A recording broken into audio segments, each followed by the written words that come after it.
I would sometimes invite students into my space, and I made sure my lights were never too bright.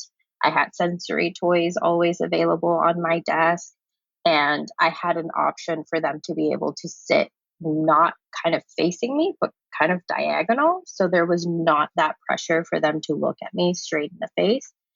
So those are very simple things that I started putting into practice. Welcome to the Care Work Podcast. I'm your host, Alida Miranda Wolf. This podcast is for anyone in the business of providing care, whether you're being paid for it or not. You'll discover what it means to offer care and how to take care of yourself in the process. For the last 10 years, as a diversity, equity, inclusion, and belonging practitioner, a care worker myself, I've focused on providing care to other people for a living. Now with this podcast, I'm hoping to create a culture of care in my community and help you do the same in yours. How can we design inclusive spaces, physically and virtually, that support neurodiversity? This is a question that I deal with a lot here at Ethos, and whenever it comes up, I am consulting with my colleague, María Emilia Lasso de la Vega, who runs training and programs here at Ethos and specializes in creating inclusive design practices that ultimately support people wherever they fall under the neurodiversity umbrella, either physically or digitally. I'm so excited for you all to have a chance to learn some of María Emilia's tried and true techniques and incorporate them into your own care work. Hello, María Emilia. Welcome to the Care Work Podcast. Hi, thank you for having me here, Alida. One of the reasons I was so excited to invite you onto the show today was because I see a lot of the work that you do with technology, disability, and accessibility as a kind of care work, but that's my interpretation and perspective. So I want to ask you, when you hear the term care work, what do you think? How do you define that? There's a couple of ways to look at it. So I am somebody who definitely prefers to show care to others in the ways that they prefer to be cared for. So I'm very much on that perspective of like, if you're asking me to do something or I notice that you need support in a space, I will be stepping in. So basically just kind of fill in the blanks in a relationship. And the other way that I think about care is more about showing like very close attention to something. So not just showing care to people, but the work that I do is another way that I think about care work, because I think it's a way of still showing care to others if the work that I'm doing or projects that I'm working on are done with care. Well, and I think this is a good chance to also talk about your journey to this very specific form of service. You are in Panama. That's where you're from. You grew up in Panama. And as a person growing up in Panama, what did you think you would be doing by this point in your life? I definitely had very, very different thoughts growing up. I actually thought I was going to be a 3D animator and I was going to be working in like Disney, Pixar, the giant studios. And I think as I started getting more and more involved in higher education, where I started my career, everything started shifting. And I think my vision of myself started changing. I started noticing that I really enjoyed caring for others in a very direct and indirect way. So I started working in higher education and residential life. So I used to work in residence halls and dormitories as an RA and also as a hall director. And the way that care works there is very interesting because there are parameters for how you care for others, but also there's a lot of opportunity for you to kind of insert some of that. So when I started as an RA, I thought I was going to be doing something like that for the rest of my life. And then I kind of got burnt out on it and I took a different direction. So I think almost every year, my vision of who I am going to be continues to shift and change. So I don't think I have like a very specific answer to say like this is what I saw myself doing and this is what I'm doing now, because I it just consistently changes every time I encountered a new experience that I enjoy. And I think one of the through lines for you, in addition to art making and using technology to make art, is dance. And so I wonder what your relationship to dance has been throughout your life, especially as we talk about things like accessibility and disability. Yeah, so I think it's very interesting that you bring that up because for me, dance was kind of it was I wouldn't say it was much of a hobby grow like when I was younger. It was very much a thing that I was made to do and slowly became like more and more involved in it and fell in love with it. However, I think from the perspective of care, it really started once they started making me a support teacher for the younger girls. So I was teaching 3, 4, sometimes 2-year olds, so we were doing a lot of classes. That's 2 teachers usually for about 15 girls, which is it's a pretty large class given that I was also around 14, 15 around that time.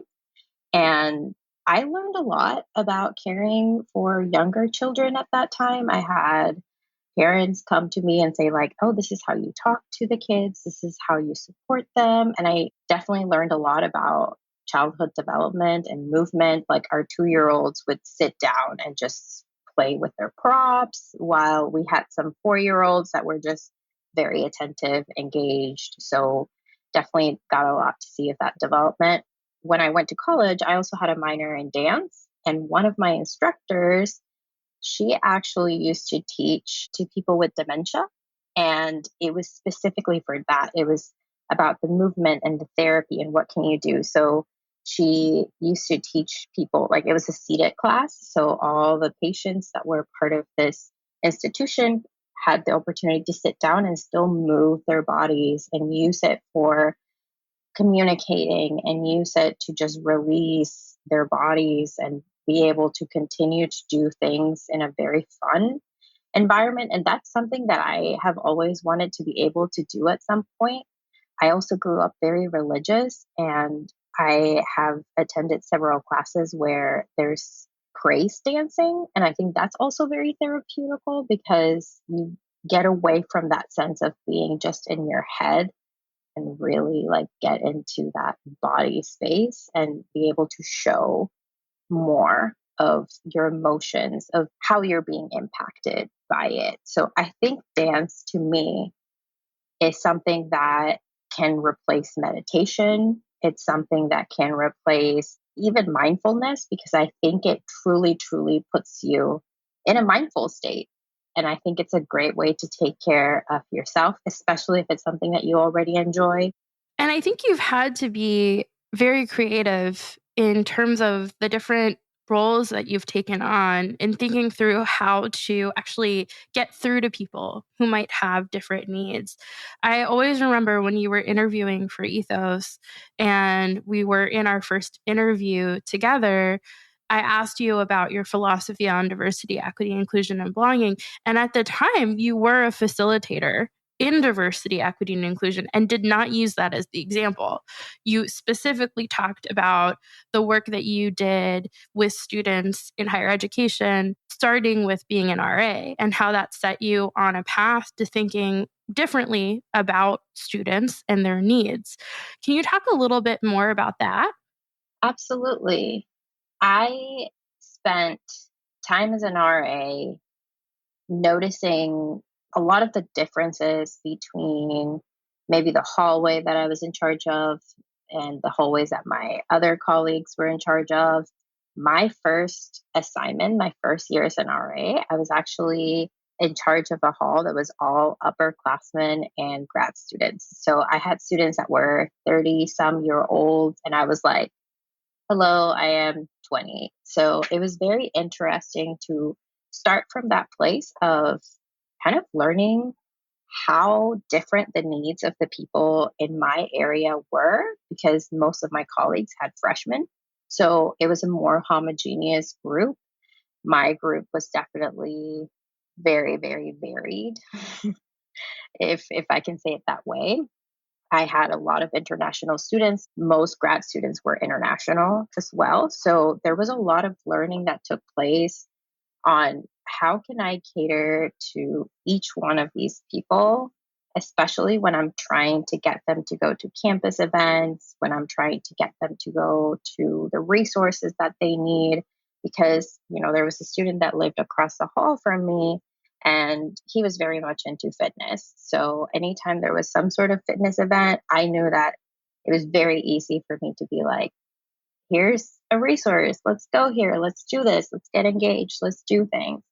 And then I would have other students that were like, I am very much into my research and everything that I'm doing. I don't have time to be going to these things. But then this student was Turkish. So as soon as there was a multicultural event that was focused on Turkish culture, I would be like, you're coming with me because I want to learn more about you. And I know that you're going to enjoy this space because you're going to get to meet other students that have similar backgrounds from you, which is not very common, especially in that space, especially if you're a grad student who's like always in your lab doing research with your faculty members. And then switched me to all freshmen. And I feel like that was even more difficult for me because the students were in a space where either they felt like they really needed me, so they very much relied on me to provide them all the support that I needed. And then there were some that just were like, I don't want to talk to anybody. I want to be by myself. I'm so happy I'm finally in college and I don't have somebody nagging me. And now you're coming along. So there was definitely a much steeper learning curve to be able to support those students who did not want to be supported. I definitely had several students who were on the autism spectrum. The university that I started working at was very well known for the high population of students who are neurodiverse and have disclosed that they are as well. And I think that's a very important distinction because I think the population is high everywhere you go, but self-disclosing that information through the Office of Disability Services or just as they're enrolling, they have the option to kind of check that box if they would like to. I actually had a lot of interactions with parents, like as they were moving in, parents coming in, letting me know, disclosing, sharing what their kids needed. And it was definitely a great experience to see these parents feel like they could leave their kids in a college dorm or in a residence hall and know that there was somebody there that could keep tabs on them. One of the things we've talked about is there's something really different about having students who've disclosed that they are neurodivergent and being able to design and plan for them versus having to prepare yourself for students where what their needs aren't disclosed. Can you talk about some of the things that you learned to do, some of the practices that you put in place based on having a population of students who had disclosed that you consider to be valuable to just integrate in any setting that you're in where that level of disclosure may not be happening?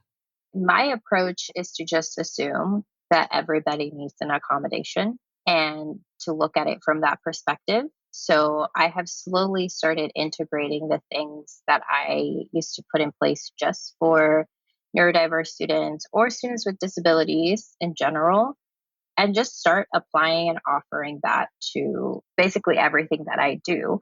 Anywhere from I could tell that if I had students that were on the autism spectrum, that it would benefit them if I sent them 2 or 3 meeting reminders, just because it's not part of their actual routine. If there's a meeting in their calendar, that it's not there every week or every day.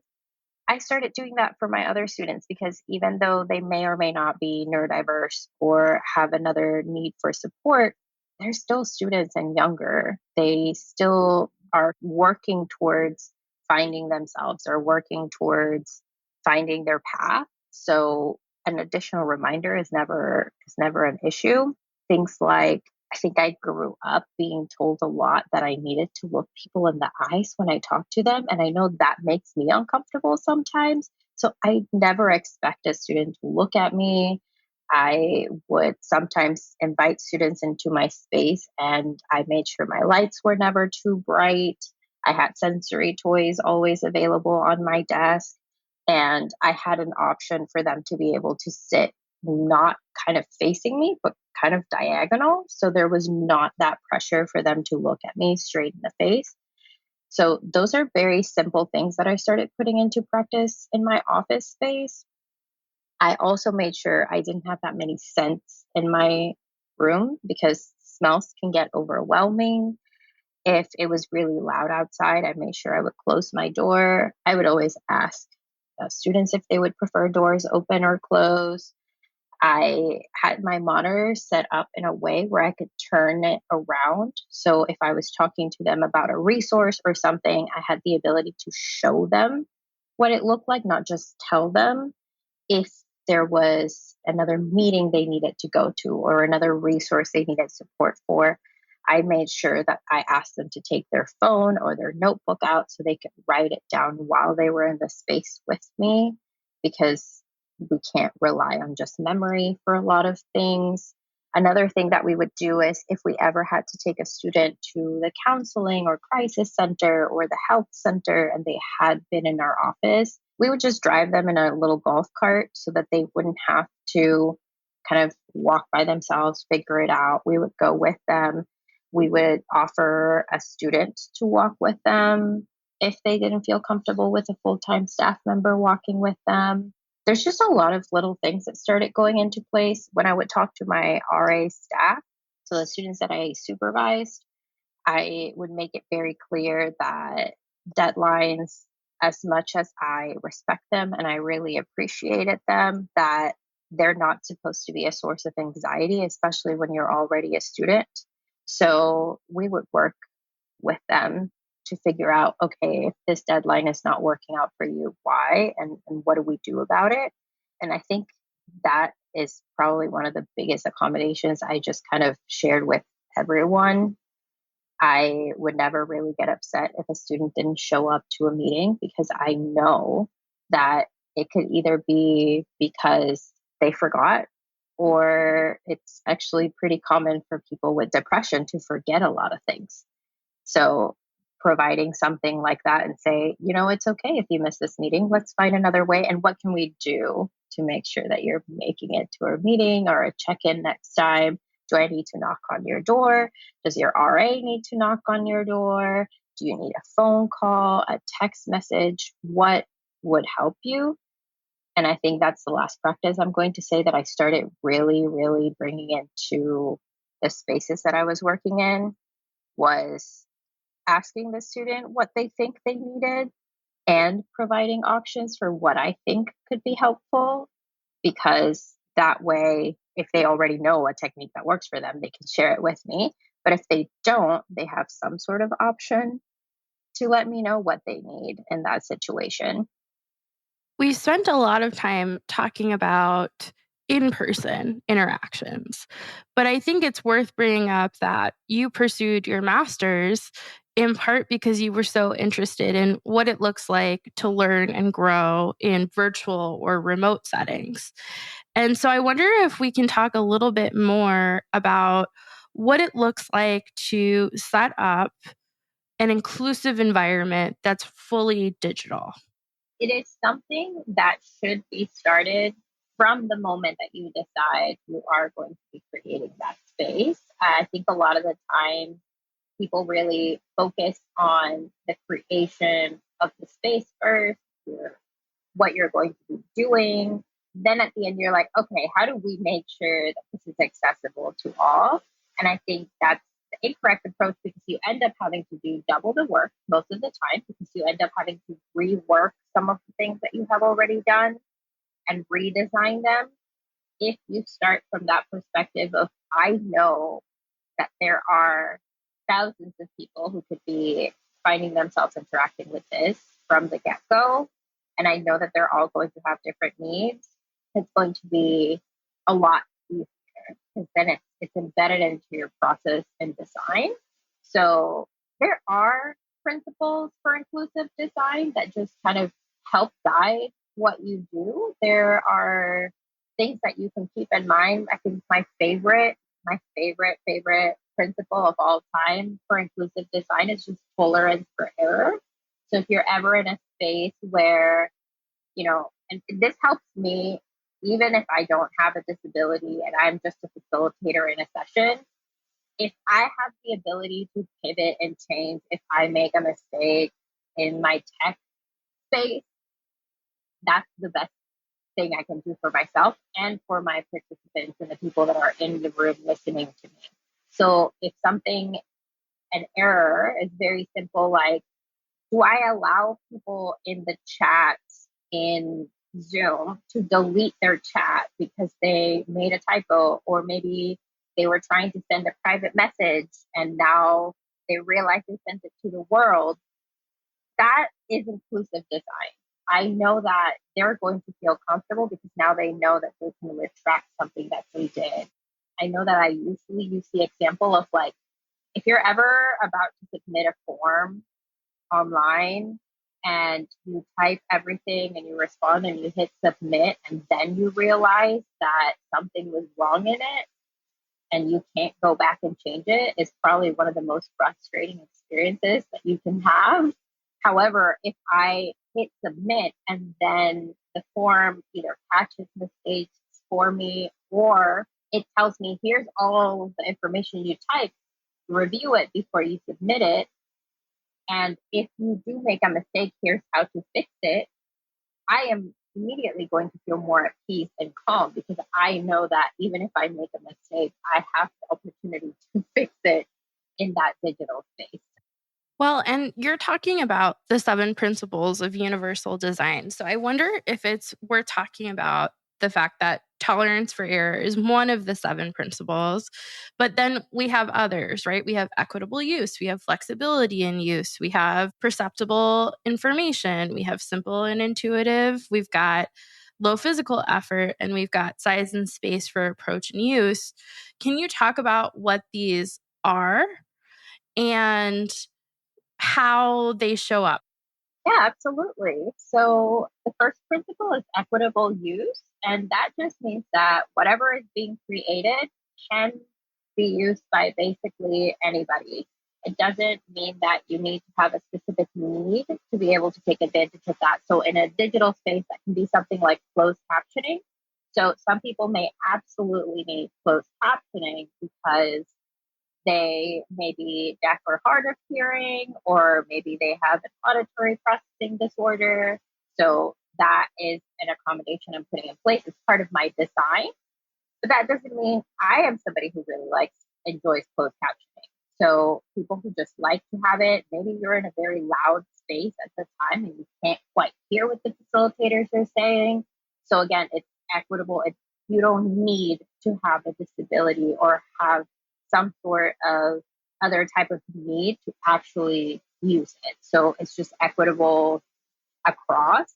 And again, great practices to put into place.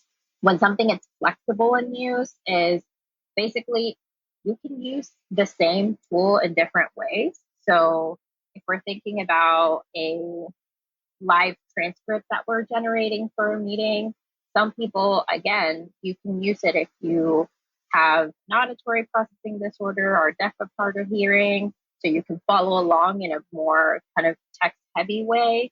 Or maybe you're somebody who really enjoys taking notes in that way. You want to highlight. So there's several ways to use a transcript in a session or in a meeting. That's what you want. You don't want people to only have to use it a very specific way. You want people to be able to adapt to their surroundings and use the tool in whatever way serves them at that time. Simple and intuitive use is the third principle. And basically, it just makes things to use as easy to use as possible. So we use Zoom for a lot of our training.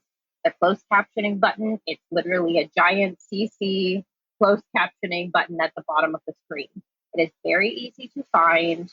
You just click it once and it's set. You don't have to worry about it. You don't have to go and find it somewhere else.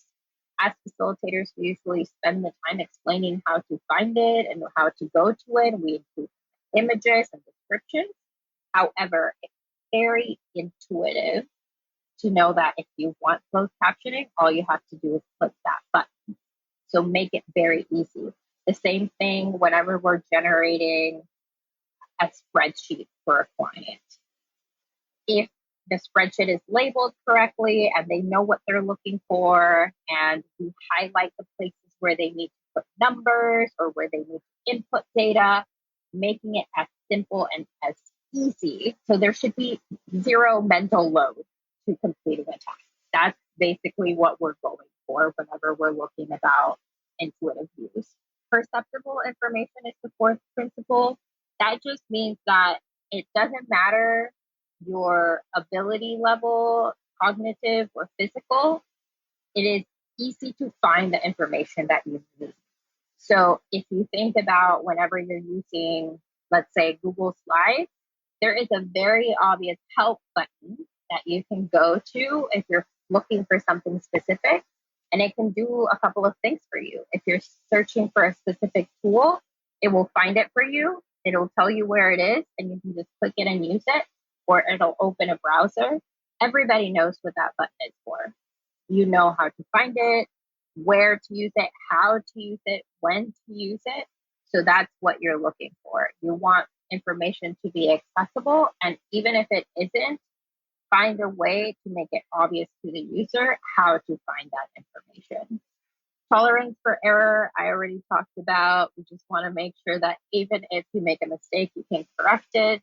Principle 6 is low physical effort. So this in the digital space may not be as obvious, because when we think low physical effort, we're thinking of something like if we're using a scooter for our knees so that we can move around, then that the brakes are close to where your hands are and that the wheels move really smoothly so that you don't have to push that hard with your working leg or things like that.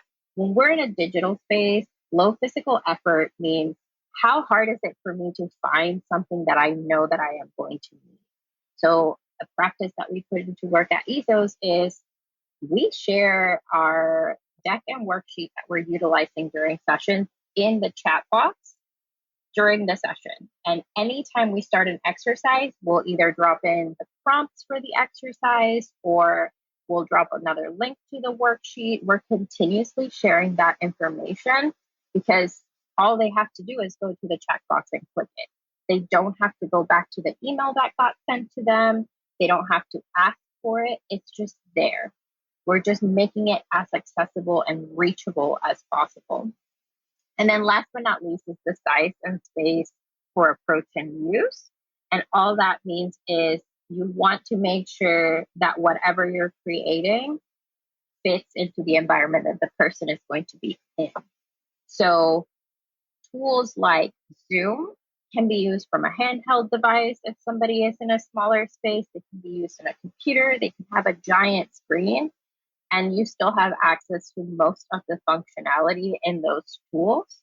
So that's something that you want to keep in mind. Also, the other thing is something like a scooter for your knee is created for maybe moving around a lot.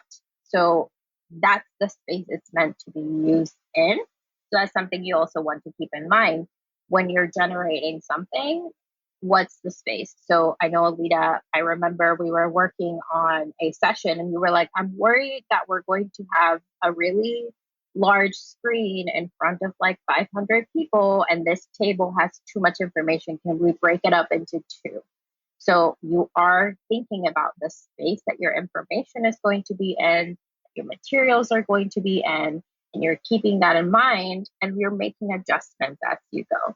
Because we are going to make mistakes. We are not going to be perfect for the first time, but keeping those things in mind is really helpful whenever you are creating something. Well, I want to say thank you so much for being here today on our show. And I want to ask, where can people find you? What should they do if they have questions or want to connect? Absolutely.